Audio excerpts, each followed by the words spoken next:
Ngayong gabi nga ay makikilala na natin ang last evictee ng Pinoy Big Brother Gen 11 12 The Eviction Night.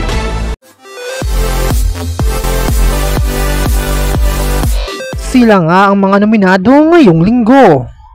Ang anak kabugerang influencer ng Mandaluyong, Fiang.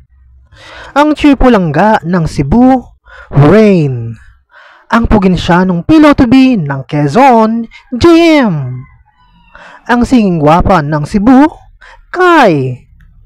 Ang makitlit na raketera ng General Santos, Colette. Sinong gusto mong iligtas dahil ayon nga sa latest tally of votes na inilabas ng Pinoy Big Brother ay makikita nga ang laki ng agwat ng mga boto, samantala nagkaroon nga ng mga haka-haka mga netizens online na baka nga raw si JM na ang uling lalabas dahil sa pinagbabasehan nga nila ang ingay ng mga fans online o baka naman tahimik lang nga na lumalaban ang mga taga-suporta ni JM at baka magulat na lang tayo na isa kina Kai, Rain, Colette at Fiang ang tuluyan ng lalabas ng bahay ni Kuya ngayong gabi.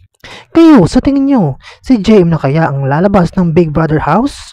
Abangan yan ngayong gabi sa Pinoy Big Brother Gen 11 12 and Last Eviction Night. For more videos, just don't forget to like, share, and comment, and don't forget to subscribe!